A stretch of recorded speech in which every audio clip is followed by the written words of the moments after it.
Olha, a gente está falando de frio, só que a gente deve entrar também num período de seca, gente. Olha, eu vou contar um pouquinho para vocês dos estudos da Universidade Federal do Espírito Santo, que vai dos cultivos nas plantações à pesca, quais são os impactos previstos para o El Niño, para esse super El Niño, inclusive, né, que está sendo estimado para o Brasil este ano. Secas mais severas, chuvas intensas, ondas de calor, tudo isso, gente, tudo isso pode voltar a ganhar força a partir dos próximos meses aqui no Brasil, segundo um estudo que foi divulgado pela Organização Meteorológica Mundial. Em um comunicado que aconteceu nos últimos dias, a agência da ONU informou que os dados mostram que o El Niño, o fenômeno que aquece as águas e afeta o clima pelo mundo, ele deve chegar nos próximos meses e há fortes indícios de que ele seja muito mais intenso. Vamos conversar sobre quais são os impactos disso também aqui no Espírito Santo.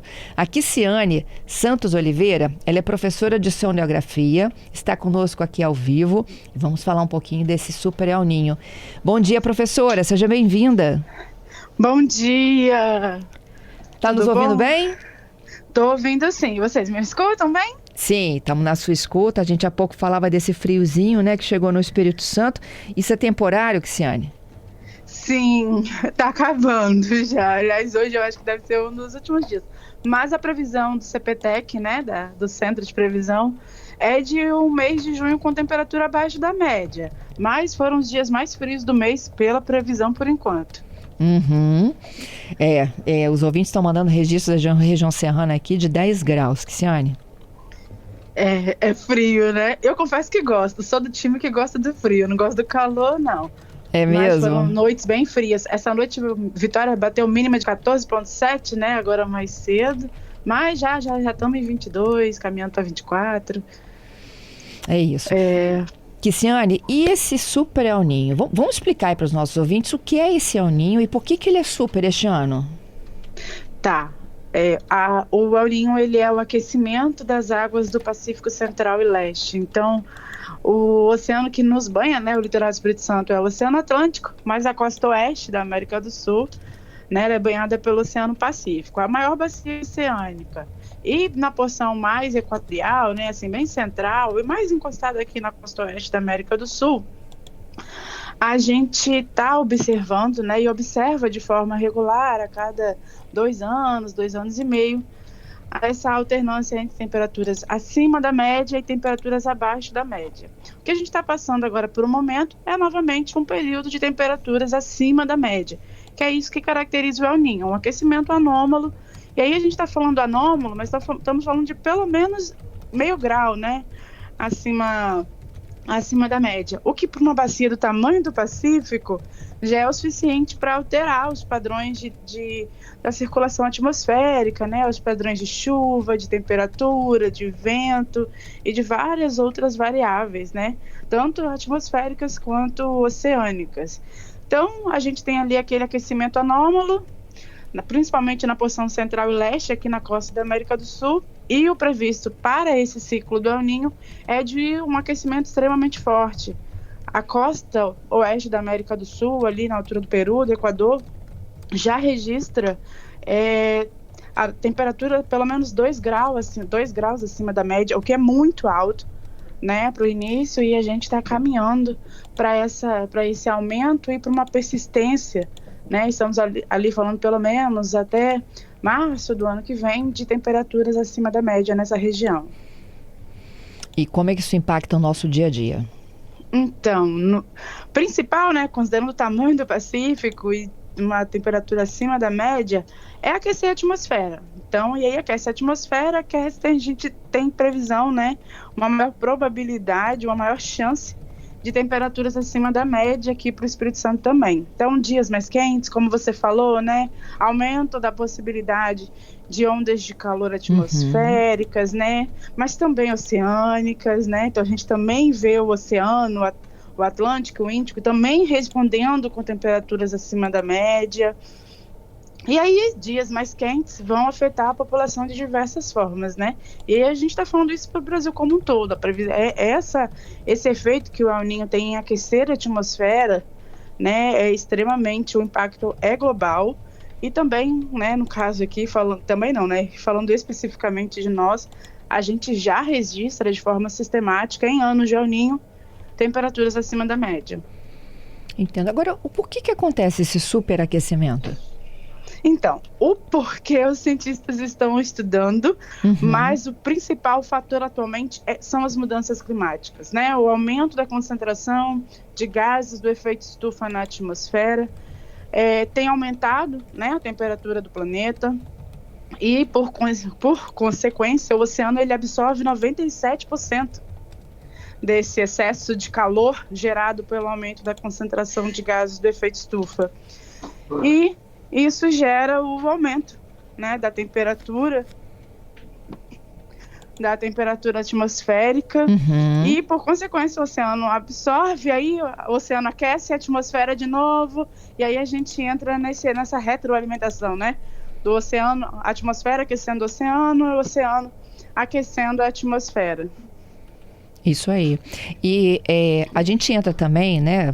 Esse período ele fica mais frio e ele comumente também fica mais seco, não é isso? Então, é normal que a gente tenha uma estação mais seca. Mas não é esperado para anos de El Niño que a gente tenha esse agravamento dessa seca. Nem a gente não vai ter nem chuva acima da média, nem chuva abaixo da média. O que a gente normalmente vê em anos de El Niño é um atraso da chuva. E aí a gente espera que isso aconteça ao longo, principalmente do início ali da estação chuvosa. A gente está falando ali mais ou menos outubro, novembro, que é quando a estação chuvosa começa. Mas ainda assim a gente está trabalhando no âmbito da previsão, né? Ainda é cedo para falar um pouco sobre isso, mas o que a gente pode garantir é que sim, a gente tem uma maior probabilidade, uma maior chance de dias mais quentes vindo por aí. Lavoura, cidade, o que a gente precisa de saber e se preparar? Essas chuvas devastadoras, elas chegam também ao Espírito Santo? Então, a gente costuma dizer que a atmosfera ela é um sistema bastante conectado, né? Então, se ela está mais quente, ela tem maior condição de absorver calor. Então, em dias mais quentes, principalmente no verão, a gente espera sim que a gente tenha uma maior probabilidade dessas chuvas mais intensas, né? Mas não existem sentenças, tipo, é ano de El Niño, então é certo que eu vou ter uma chuva torrencial aqui no Espírito Santo. Não. Essas chuvas de maior intensidade, elas têm maior chance de ocorrer no sul do país. A gente já tem isso bem certo, né, na literatura, os estudos já mostram isso. Chuva em excesso no sul do país e condições de seca no extremo norte do país. Para a porção central do país e região sudeste, o que a gente observa mesmo são temperaturas acima da média. Entendido. Reserva de água. Então, e aí o que a gente vê, né? Se a gente tem uma temperatura acima da média, os dias mais quentes requerem mais água, né? E aí mais água para tudo, mais água para a gente beber, mais água para o gasto hídrico, né? De uma forma geral, mais água para a lavoura, mais água para a agropecuária. E aí esse peso, embora a gente não tenha essa alteração do padrão de chuva, né, previsto, a gente acaba tendo uma maior pressão sobre o sistema hídrico em anos mais quentes. E aí, enquanto sociedade, a gente precisa se preparar para isso também. A gente se prepara para esses dias mais quentes, mas se prepara também para essa maior pressão. Em dias mais quentes, a gente usa mais o ar-condicionado, o ventilador, que ainda, hoje, né, a energia elétrica nossa tem base hidroelétrica, então tem uma maior pressão sobre o regime hídrico também, né, sobre a vazão dos rios, né. Então aí a gente precisa gestar em duas fontes, né, enquanto sociedade, administrar esse uso dentro de casa, né, nas indústrias, e enquanto gestão, né, enquanto governo, administrar a disponibilidade hídrica de uma forma geral para garantir que a gente tenha água para os diferentes tipos de uso. Entendido. Mas aí professora, segura só um pouquinho aí. Segura seu destaque aí só um minutinho. Eu só vou para o Repórter CBN e volto com as suas observações. tá bem. Vamos lá. Estou de volta com o nosso CBN Vitória. A gente está falando um pouquinho sobre o que as universidades estão pesquisando sobre os impactos do El Niño este ano aqui no Brasil, especialmente no Espírito Santo. A minha convidada de hoje é a Kiciane Santos Oliveira. Ela é professora do Departamento de Oceanografia da UFES, é doutora em Oceanografia Ambiental. E a gente já está falando um pouco, né, das previsões do que já se sabe, né, Kiciane?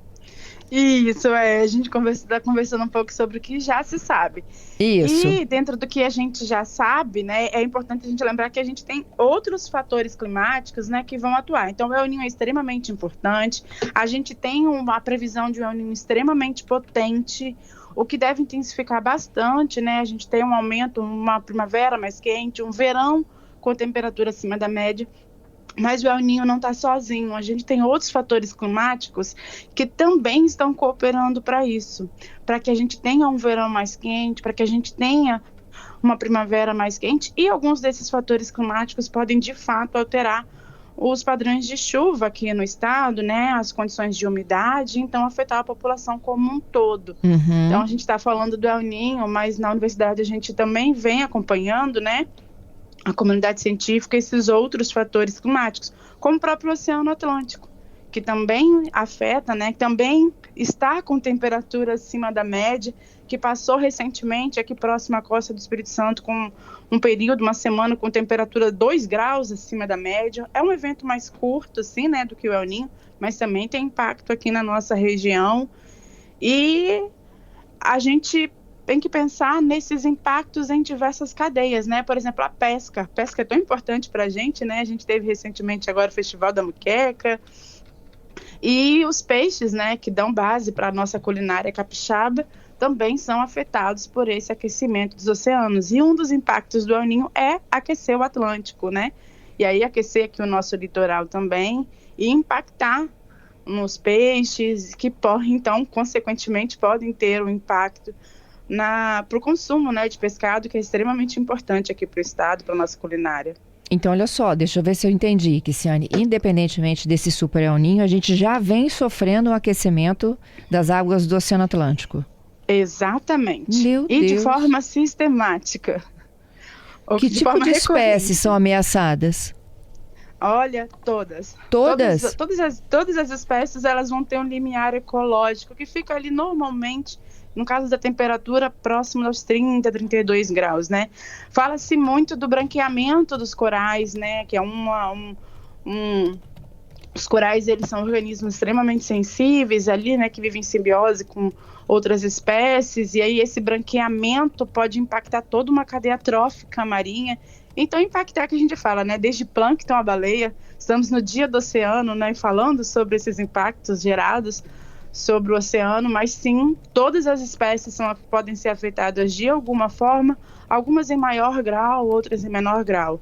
A gente tem estudos na universidade que mostram uma redução da produtividade primária das algas marinhas, que são elas, né, que garantem o oxigênio que a gente respira. Né? As árvores são extremamente importantes para muitos aspectos, incluindo para produzir oxigênio, mas as águas marinhas que produzem boa parte do oxigênio que a gente respira, estão sendo impactadas também em decorrência desse aquecimento, tanto em decorrência do aquecimento do Atlântico, quanto no Pacífico causado pelo El Niño, quanto associado a outras forças climáticas. As mudanças climáticas vêm gerando bastante impacto, né, para a sociedade, para os oceanos, e uma dessas consequências é, por exemplo, esse super El Niño que a gente está começando a vivenciar, porque na costa oeste da América do Sul ele já começou. É, né? Uhum. É preocupante, né? A comunidade científica se preocupa bastante, os consecutivos alertas, tanto da NOAA quanto da Organização Mundial de Meteorologia, né? E de outras agências, o próprio CPTEC, né? Emitiu o alerta, o INEMET também. É em decorrência desses múltiplos impactos, né? Já é conhecido esse impacto em cadeia global do El Niño, mas preocupe-se ainda mais. A comunidade científica está mais preocupada, considerando que estamos em mudança climática, né? Estamos já com as mudanças climáticas ali alterando, né, os padrões de chuva e aquecendo ainda mais a atmosfera. E aí a gente pode afirmar que a pesca pode ser drasticamente afetada com todas essas mudanças? Pode, e já há estudos que mostram esse impacto, né? Alguns estudos estão começando aqui no estado, eu coordeno um grupo junto com uma outra professora do Departamento de Oceanografia e Ecologia, que a gente começou um estudo junto com o Instituto Jones do Santos Neves a respeito do impacto, né, das mudanças climáticas na pesca e no turismo aqui no estado, para que a gente consiga captar melhor esses impactos a nível local, mas a nível regional e a nível mundial, esses impactos têm sido documentados em diferentes regiões do planeta. A gente tem espécies migrando para outras regiões, e isso sendo necessário uma adequação também, né, dos próprios pescadores, tanto da pesca industrial, mas principalmente da pesca artesanal, que é mais sensível, né, às mudanças climáticas. A gente também observa o impacto relacionado, por exemplo, à migração de grandes mamíferos, migração de tubarões, né, e diversas outras espécies, independente do tamanho. A gente estamos desde o plâncton até passando pelos grandes animais, incluindo os humanos, né? Então estão sendo impactados pelas mudanças climáticas e pelo impacto das mudanças climáticas na variabilidade natural. Porque o El Niño, ele é natural, ele é uma característica natural. Esse aquecimento regular, periódico do Atlântico e do Índico também é natural. Mas o que as mudanças climáticas vêm fazendo é intensificando, né? E aí, pela primeira vez na história registrada, né, que registra, né, a gente tem registro, a gente está passando por um El Niño extremamente potente. Deve vir um aquecimento ali na casa dos 3 graus, o que é muito, muito, muito acima da média. Meu Deus. Existe um caminho, professora? Assim, eu fico imaginando o que a gente pode fazer diante disso, né? Então, a gente tem basicamente 2 caminhos. Primeiro que a comunidade científica continuar estudando, né? Continuar ali investigando entendendo melhor, porque quando a gente entende melhor como o sistema funciona, né? A gente entende melhor os impactos, a gestão é melhor, né? Então, a gente só consegue administrar o que a gente conhece, a gente só consegue gerir o que a gente conhece. Se antecipar então, também, né? Exatamente, prever. É isso, prever. A previsão agora, né, para o outono e para o inverno, ela é tão mais tranquila para os meteorologistas, mas quando chega na primavera e no verão, a previsão ela é mais complicada, né, em decorrência desses aspectos, né, associados a esse maior aquecimento, ao aumento da umidade atmosférica, né, a ocorrência desses eventos curtos, e aí em condições de mudanças climáticas, né, em cenários de mudanças climáticas, o que a gente vê é uma maior dificuldade nessa previsão, porque prever evento extremo não é fácil, é difícil, né? Evento extremo de frio é mais tranquilo, evento extremo de calor é mais tranquilo, mas evento extremo de chuva é mais complicado. Sim. Então aí a primeira parte é isso.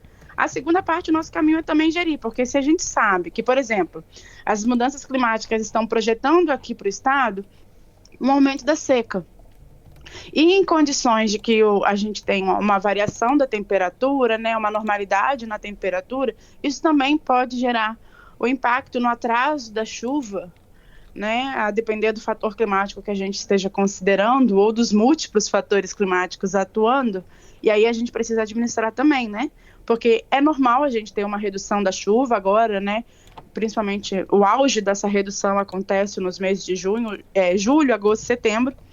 E aí, se a gente tem esse agravamento da seca por causa dos fatores climáticos, a gente também precisa gerir isso. Dentro de casa, mas principalmente no nível de gestão municipal, estadual e federal.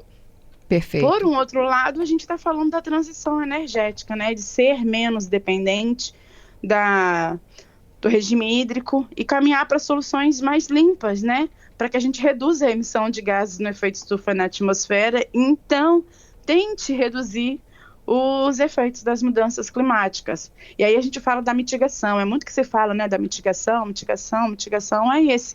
é esse aspecto de reduzir a emissão de gases do efeito estufa. Uma curiosidade importante é que a região ali da Ásia, que é a região onde nasce, a gente pode dizer do ponto de vista mais leigo, né, as temperaturas mais quentes, né, da região do Pacífico, a gente tem uma região de temperaturas anomalamente, né, elas são bem mais quentes do que o restante do Pacífico, é uma região que a gente concentra gases do efeito estufa. Então, toda aquela região ali do Sudeste Asiático é uma região que concentra gases do efeito estufa e confere àquela região um aumento da temperatura local. E aí toda a atmosfera participa dessa redistribuição desse dióxido de carbono, não só de lá, mas também daqui. E aí, a partir do momento que a gente conhece o efeito das mudanças climáticas, conhece os aspectos da variabilidade da temperatura dos oceanos, da atmosfera, a gente consegue prever melhor e garantir que a gente não tenha ausência de água, né? Porque sem água complica. Eu costumo dizer que evento extremo de chuva é muito ruim. É muito, muito, muito ruim ver as pessoas perdendo as suas coisas, né? As suas casas, o seu comércio, a sua fonte de renda em decorrência de eventos extremos de chuva. Mas a seca ela pode castigar e por um tempo muito maior. E assim, né? Água, apesar de brotar e de cair do céu, não é tão simples assim, né? Perfeito. Kisiane, eu te agradeço pela entrevista, viu? Pelos alertas aqui. Eu acho que todo mundo tem que estar ciente de tudo que está acontecendo. Sim, sim, sim. A gente costuma dizer que essa é a terceira via, a educação. Quando a sociedade conhece os impactos, ela conhece como o sistema climático funciona, ela consegue cobrar aos governantes que ações de adaptação sejam realizadas e então minimizem os impactos tanto do El Niño quanto das mudanças climáticas. É isso. Muito obrigada, viu, pela sua participação aqui conosco. Continue nos estudos aí, deixe sempre a gente muito bem informado. Também. Um abraço para você, Kisiane. Um abraço. Tchau, tchau.